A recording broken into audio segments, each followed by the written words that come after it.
আজ আগস্টের 4 তারিখ হয়ে গেল, এখনো পার্শ্ব শিক্ষকদের মাইনেটা হলো না। আবারও মার্চ মাসের পুনরাবৃত্তি হলো এই আগস্টে। মার্চ মাসেও একই সমস্যার সম্মুখীন হতে হয়েছিল পার্শ্ব শিক্ষকদের। এপ্রিলের প্রায় 12-14 তারিখ লেগে গেছিল এই মাইনেটা হতে। এটা এক প্রকার পার্শ্ব শিক্ষকদের প্রতি অবজ্ঞা, অবহেলা বলা চলে। আজকে এসআই অফিসে যোগাযোগ করা হয়েছিল।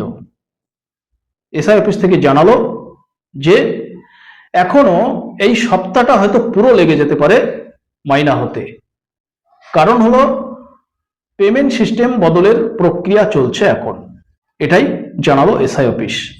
কিন্তু এটা তো সবাই জানে যে পার্শ্ব শিক্ষকদের অত্যন্ত অল্প বেতন বা ভাতা, যেটা 15 তারিখের পরে আর কিছুই থাকে না, বাকি দিনগুলো তাদের ধার দেনা করে চলে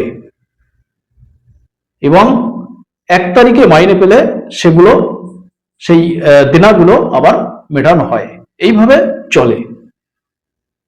তাহলে বলুন, এখনো যদি এই সারা সপ্তাহটা যায় তাহলে কতটা সমস্যার সম্মুখীন। তাছাড়া অনেক পার্শ্ব শিক্ষক বন্ধুর লোনের ইএমআই আছে, একটা কিস্তি যদি ফেল হয় তাহলে 500-600 টাকা ফাইন হয়।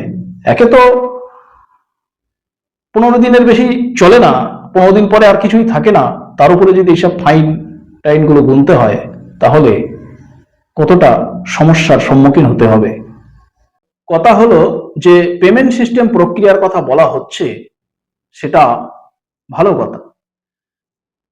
সেটা কিছুদিন আগে শুরু করে মাস পড়ার কিছুদিন আগে কি সেটা সম্পন্ন করা যেত না?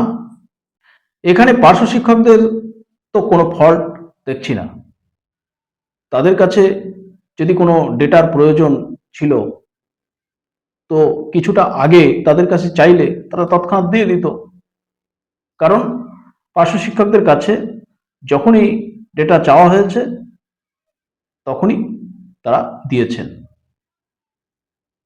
এটা একটু আগে করলে কত ভালো হতো।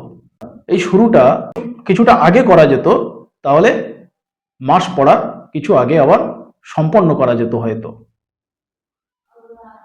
কিন্তু এটা কি অবজ্ঞা না অবহেলা, সেটা বুঝতে পারছি না।